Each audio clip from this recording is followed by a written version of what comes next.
Hello guys, आप सभी का हमारे यूट्यूब चैनल नीलम क्लासेस में स्वागत है। हम आपके लिए लेकर आए हैं आज ईवीएस में जो आपके पक्षियों से रिलेटेड जो क्वेश्चन पूछे जाते हैं उनके बारे में हम डिस्कस करेंगे।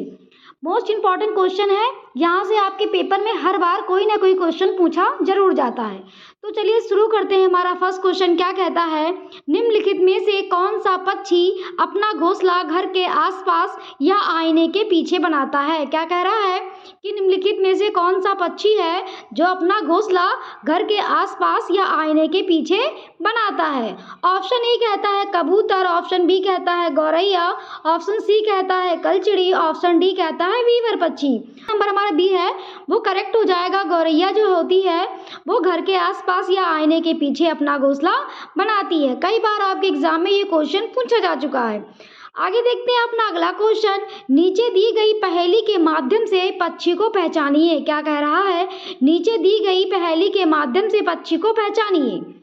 पहेली क्या है, एक पक्षी ऐसा जिसकी दुम पर पैसा। क्या कह रहा है, एक पक्षी ऐसा जिसकी दुम पर पैसा, सिर से दुम तक दिखे नीला ही नीला सा। क्या कह रहा है, सिर से दुम तक दिखे नीला ही नीला सा। तो आप इमेज में देख रहे हैं कि ये जो पक्षी है हमारा मोर, ये नीला नीला दिख रहा है और जो इसके ये क्या दिख रहे हैं, ये सब पैसे जैसे दिख रहे हैं। तो यही पहेली में कह रहा है जिसकी दुम पर पैसा। तो ये कौन सा पक्षी है हमारा, ऑप्शन नंबर डी हमारा करेक्ट हो जाएगा। मोर की बात यहाँ पे हो रही थी। ये जो गोल गोल बने हैं ये क्या है, ये पैसे जैसे दिख रहे हैं। ऑप्शन डी हमारा करेक्ट हो जाएगा। आगे देखते हैं अपना अगला क्वेश्चन, गिद्ध जो कुछ साल पहले भारतीय ग्रामीण इलाकों में बहुत आम हुआ करते थे, आजकल बहुत कम देखे जाते हैं। इसके जिम्मेदार कौन है। क्या कह रहा है, जो गिद्ध हैं वो कुछ साल पहले ग्रामीण क्षेत्रों में बहुत देखे जाते थे लेकिन आजकल बहुत कम हो गए हैं। इसका जिम्मेदार कौन है। तो पहला ऑप्शन कहता है कि नई आक्रामक प्रजातियों द्वारा उनके घोंसले स्थल का विनाश, ऑप्शन बी कहता है रोगग्रस्त जानवरों के इलाज के लिए इस्तेमाल की जाने वाली दवा, ऑप्शन सी कहता है उनके लिए उपलब्ध की गई कमी, ऑप्शन डी कहता है उनके बीच व्यापक लगातार और घातक बीमारी।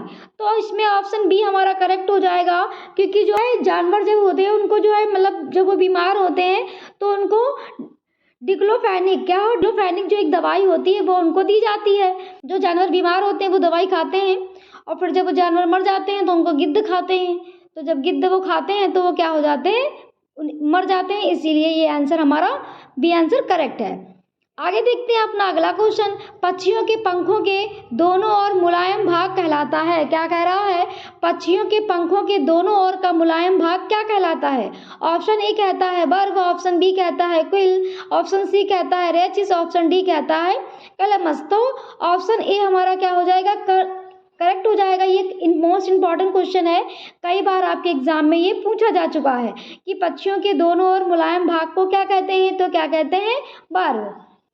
आगे देख लेते हैं अपना अगला क्वेश्चन, निम्नलिखित में से कौन सा पक्षी के तनों में छेद करके छिपे कीड़ों को खाता है। क्या कह रहा है, निम्नलिखित में से कौन सा पक्षी तनों में छेद करके छिपे कीड़ों को खाता है। तो कौन सा पक्षी है हमारा होगा जो कीड़े को खाता है छेद करके तनों के। ऑप्शन ए कहता है मैना, ऑप्शन बी कहता है कठफोड़वा, ऑप्शन सी कहता है कौवा और ऑप्शन डी कहता है दाजिन चिड़िया। तो जो कठफोड़वा होता है वो तने में छेद करके कीड़ों को खाता है। ऑप्शन बी हमारा करेक्ट हो जाएगा, कठफोड़वा पक्षी। ये भी कई बार आपके एग्जाम में पूछा जा चुका है। आगे देखते हैं अपना अगला क्वेश्चन, पक्षी की किस प्रकार की चोंच मांस को काटने और खाने के काम आती है। क्या कह रहा है, पक्षी की किस प्रकार की चोंच मांस को काटने और खाने के काम आती है। ऑप्शन ए कहता है सीधी और पतली चोंच वाले पक्षी जो होते हैं, ऑप्शन बी कहता है तिकोने आकार की चोंच, ऑप्शन सी कहता है हुक जैसी चोंच और ऑप्शन डी कहता है लंबी पतली सुई जैसी चोंच। तो जो मांस को काटने और खाने का काम आती हैं वो कैसी चोंच होती हैं, हुक जैसी चोंच। कैसी होती हैं, हुक जैसी। ऑप्शन सी हमारा करेक्ट हो जाएगा। आगे देख लेते हैं अपना अगला क्वेश्चन, नर पक्षी खूबसूरती से बने हुए घोंसले बनाते हैं, मादा सभी घोंसलों को देखती है और उसमें से जो अच्छा लगता है उसमें ही अपने अंडे देने का निश्चय करती है। क्या हमारा क्वेश्चन क्या कह रहा है कि नर पक्षी जो है खूबसूरती से बुने हुए घोंसले बनाते हैं और जो है जो मादा होती है वो ये देखती है कि कौन सा पक्षी सबसे मतलब कौन सा घोंसला सबसे अच्छा है, उसमें ही वो अंडे देती है। तो यह कौन सा पक्षी होगा? ऑप्शन ए कह रहा है सनबर्ड, ऑप्शन बी कहता है बारवेट, ऑप्शन डी कहता है टेलर बर्ड और ऑप्शन डी कहता है वीवर बर्ड। तो जो वीवर होता है वही हमारा क्या होता है, वही जो होता है वो सुंदर घोंसले में अपना अंडा रखती है। तो वीवर को बया पक्षी या बुनकर पक्षी भी कहते हैं। क्या कहते हैं? बया पक्षी या बुनकर पक्षी भी कहते हैं। तो ऑप्शन डी हमारा करेक्ट हो जाएगा। आगे देखते हैं अपना अगला क्वेश्चन। उस पक्षी का नाम जिसकी आंखें मानव की तरह सामने की तरफ होती हैं। क्या कह रहा है? उस पक्षी का नाम क्या है जिसकी आंखें मानव की तरह सामने की ओर होती हैं? ऑप्शन ए कह रहा है चील, ऑप्शन बी कहता है बाज और ऑप्शन सी कहता है उल्लू और ऑप्शन डी कहता है गिद्ध। तो जो हमारा उल्लू होता है उसकी आंखें जो क्या होती हैं, मानव की तरह सामने की तरफ होती हैं। ऑप्शन सी हमारा करेक्ट हो जाएगा। आगे देख लेते हैं अपना अगला क्वेश्चन। निम्नलिखित में से कौन सा पक्षी समूह हमारी तुलना में 4 गुनी दृष्टि से स्पष्ट देखता है? क्या कह रहा है? इसमें कौन सा पक्षी समूह है जो मतलब हमारी तुलना यानी कि मनुष्य की तुलना में 4 गुनी दूर की दृष्टि से देख सकता है? ऑप्शन ए कहता है चील बाज गिद्ध, ऑप्शन बी कहता है चील कबूतर गिद्ध, ऑप्शन सी कहता है गौरैया गिद्ध मैना, ऑप्शन डी कहता है बाज पाकता चील। तो मनुष्य की तुलना में 4 गुनी दृष्टि से ऑप्शन ए हमारा करेक्ट हो जाएगा। चील बाघ जो गिद्ध होते हैं ये देख सकते हैं। क्या होता है? चील बाघ गिद्ध जो होते हैं ये 4 गुनी दृष्टि से स्पष्ट रूप से देख सकते हैं।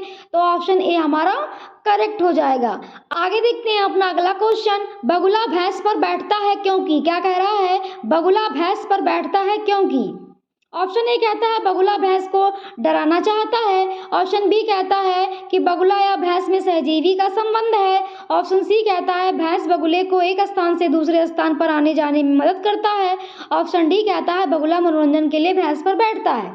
तो होता क्या है यहाँ पे, ऐसी सिचुएशन है कि जो बगुला होता है वो भैंस पर जब बैठता है तो उसके जो कीटे होते हैं, भैंस के ऊपर जो कीट होते हैं उनको खा जाता है तो उसको लाभ मिलता है। यानी कि यहाँ पे दोनों बगुला और भैंस को दोनों को लाभ मिल रहा है। और जो भैंस होती है, भैंस जो होती है, भैंस पे जो मतलब कीट बैठे होते हैं उनको बगुला खा जाता है तो भैंस को भी राहत मिलती है कि मतलब जो बेकार से उनको काट रहे थे भैंस को, वो जो होता है क्या होता है, बगुला खा जाता है। तो बगुले को भी यहाँ पर फायदा होता है, भैंस को भी होता है। तो ऑप्शन कौन सा हमारा करेक्ट हो जाएगा? ऑप्शन नंबर बी, बगुला तथा भैंस में सहजीवी का संबंध है। यानी कि जो भैंस के ऊपर कीट बैठे हैं वो बगुले को लाभ कर रहे हैं, बगुला खा रहा है उसको, मतलब उसके लिए ठीक है। और जो कीट बैठे हैं भैंस के ऊपर तो वो कीटों को खा जाएगा तो भैंस को भी लाभ मिलेगा, उसको काटेंगे नहीं। तो ऑप्शन बी हमारा क्या हो जाएगा? करेक्ट हो जाएगा। बगुला तथा भैंस में सहजीवी का संबंध है।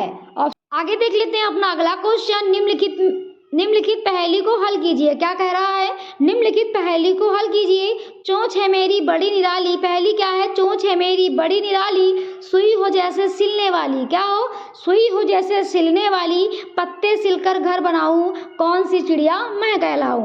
क्या कह रहा है कि यहाँ से पत्ते को सिलकर जो चिड़िया घोंसला बनाती है उसके बारे में यहाँ पे बात हो रही है। तो पत्ते को सिलकर कौन सी चिड़िया घोंसला बनाती है?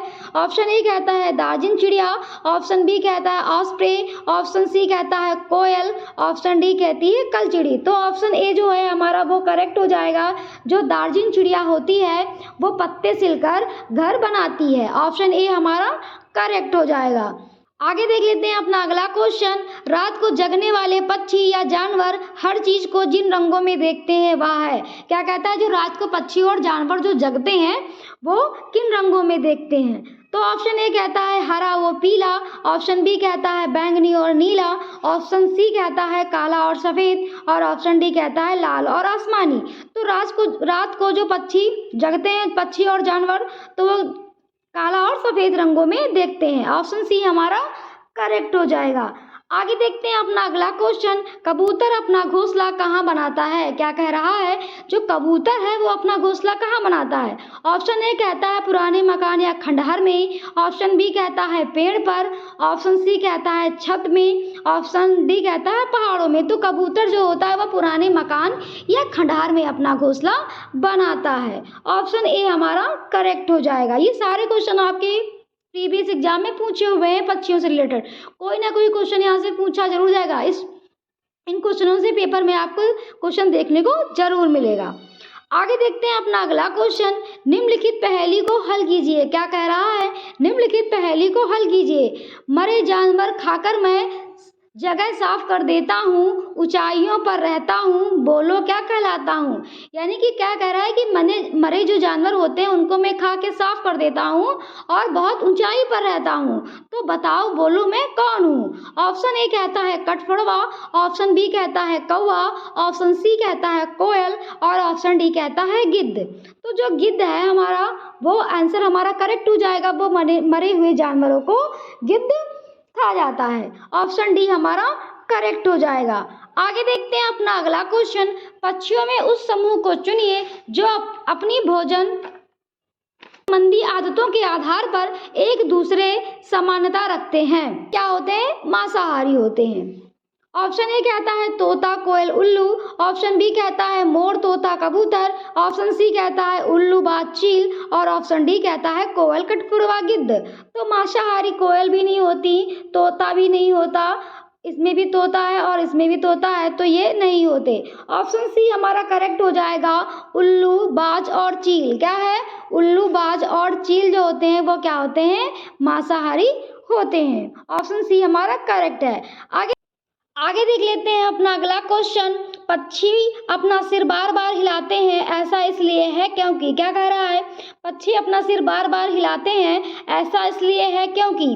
खैर ऑप्शन ए कहता है यह एक अनैच्छिक क्रिया है, ऑप्शन बी कहता है आंखें स्थिर होती हैं तथा हिल नहीं सकती, ऑप्शन सी कहता है गर्दन में मांसपेशियों का फटकना सामान्य होता है और ऑप्शन डी कहता है अपने साथी को आकर्षित करने के लिए। होता क्या है, पक्षी जो होते हैं उनकी आंखें क्या होती हैं? स्थिर होती हैं, वो आंखें इधर उधर नहीं हो सकती, इसलिए वो देखने के लिए अपनी गर्दन को बार बार हिलाते हैं। तो ऑप्शन बी हमारा करेक्ट हो जाएगा, आंखें स्थिर होती हैं तथा हिल नहीं सकती। आगे देख लेते हैं अपना अगला क्वेश्चन, पक्षी निश्चित समय पर अपने पंखों को खो देते हैं, यह प्रक्रिया कहलाती है। क्या कह रहा है? पक्षी निश्चित समय पर अपने पंखों को खो देते हैं, यह प्रक्रिया क्या कहलाती है? यानी कि अपने कुछ पक्षी होते हैं मतलब अपने पंखों को झाड़ देते हैं जब पुराने हो जाते हैं, तो यह प्रक्रिया क्या कहलाती है? ऑप्शन ए कहता है मोल्डिंग, ऑप्शन बी कहता है शैलिंग, ऑप्शन सी कहता है स्टूलेशन, ऑप्शन डी कहता है हाइबरनेशन। तो क्या हो जाएगा? ऑप्शन नंबर ए हमारा करेक्ट हो जाएगा, मोल्डिंग। यह प्रक्रिया मोल्डिंग कहलाती है। आगे देख लेते हैं अपना अगला क्वेश्चन, रानू दो पत्थरों के बीच बने चिड़िया के घोंसले को दूरबीन से निरीक्षण किया। क्या कह रहा है? रानू ने दो पत्थरों के बीच बने चिड़िया के घोंसले को दूरबीन से निरीक्षण किया और पाया कि घोंसले से बना था कि घोंसला जो है घोंसला घास से बना था, जिसके ऊपर मुलायम टहनियाँ, जड़ें, ऊन, बाल और रुई थी। संभवतः यह घोंसला किस पक्षी का होगा? यानी कि कह रहा है रानू ने जो है पत्थरों के बीच देखा कि मतलब एक चिड़िया ने घोंसला बनाया है और जिसमें क्या था? मुलायम टहनियाँ थी, जड़ें थी, ऊन थी, रुई थी। तो यह कौन सा पक्षी हो सकता है? ऑप्शन ए कहता है सनबर्ड, ऑप्शन बी कहता है कोयल, ऑप्शन सी कहता है टेलर बर्ड और ऑप्शन डी कहता है कलचिड़ी यानी कि रॉबिन इंडियन। तो हमारा कौन सा आंसर करेक्ट हो जाएगा? ऑप्शन नंबर डी हमारा करेक्ट हो जाएगा, कलचिड़ी यानी कि रॉबिन इंडियन रॉबिन। आगे देखते हैं अपना अगला क्वेश्चन, निम्नलिखित में से कौन सा सबसे छोटा प्रवासी पक्षी जो उत्तरी ध्रुवीय क्षेत्र से भारत आया? क्या कह रहा है? निम्नलिखित में से कौन सा सबसे छोटा प्रवासी पक्षी जो उत्तरी ध्रुव क्षेत्र से भारत आया? ऑप्शन ए कहता है सीख पर बतख यानी कि पिलटेन डक, ऑप्शन बी कहता है छोटी मत्स्य कुकरी ऑस्प्रे, ऑप्शन सी कहता है हंसावर यानी कि फ्लेमिंगो, ऑप्शन डी कहता है छोटी जल रंग स्टेट। तो कौन सा आंसर हमारा करेक्ट हो जाएगा? ऑप्शन नंबर डी हमारा करेक्ट हो जाएगा, छोटी जल रंग। आगे देख लेते हैं अपना अगला क्वेश्चन। निम्न में से किस पक्षियों की चोंच में निस्पंदन यानी कि फिल्ट्रेशन तंत्र होता है? क्या कह रहा है कि मतलब निम्नलिखित में से किन पक्षियों के चोंच में निस्पंदन यानी कि फिल्ट्रेशन तंत्र होता है? ऑप्शन ए कहता है रॉबिन, ऑप्शन बी कहता है फ्लेमिंगो, ऑप्शन सी कहता है मैकाओ, ऑप्शन डी कहता है गौरैया। तो क्या होता है, होता क्या है, कुछ पक्षी होते हैं जैसे बतख और हंस होते हैं, वो शिकार के पकड़ने पर उसको झाड़ लेते हैं ताकि उसकी मिट्टी जो है वो गिर जाती है, तब उसको खाते हैं। तो यही यहाँ पे पूछ रहा था, तो ऑप्शन बी जो है हमारा करेक्ट हो जाएगा। क्या बोलेंगे? फ्लेमिंगो। आगे देखते हैं अपना अगला क्वेश्चन। एक छोटे से पेड़ या झाड़ी की शाखा से लटकने वाला घोंसला बनाने वाला पक्षी है। क्या कह रहा है? एक छोटे से पेड़ या झाड़ी की शाखा से लटकने वाला घोंसला बनाने वाला पक्षी है। ऑप्शन ए कह रहा है कौवा, ऑप्शन बी कहता है इंडियन रॉबिन, ऑप्शन सी कहता है सूर्य पक्षी या शक्करखोरा, ऑप्शन डी कहता है बसंत गौरी। तो ऑप्शन सी हमारा करेक्ट हो जाएगा। सूर्य पक्षी कहते हैं या शक्करखोरा कहते हैं, जो पेड़ या झाड़ी की शाखा से लटकने वाला घोंसला बनाने वाला पक्षी है। ऑप्शन सी हमारा करेक्ट है। आगे देखते हैं अपना अगला क्वेश्चन। निम्नलिखित में से कौन सा पक्षी अपनी गर्दन को झटके से आगे पीछे करता है? निम्नलिखित में से कौन सा पक्षी अपनी गर्दन को झटके से आगे पीछे करता है? ऑप्शन ए कहता है कबूतर, ऑप्शन बी कहता है तोता, ऑप्शन सी कहता है उल्लू और ऑप्शन डी कहता है मैना। तो जो मैना होती है वो अपनी गर्दन को झटके से आगे पीछे करती है। ऑप्शन डी हमारा करेक्ट हो जाएगा। तो ये थे हमारे पक्षियों से रिलेटेड मोस्ट इंपॉर्टेंट क्वेश्चन जो आपके प्रीवियस एग्जाम में पूछे जा चुके हैं। हम उन्हीं क्वेश्चन को डिस्कस करते हैं जो आपके पेपर में सीधे आपको देखने को मिलेंगे। अगर आपको हमारा चैनल पसंद आया हो तो प्लीज़ लाइक सब्सक्राइब करना मत भूलिएगा। Thank you.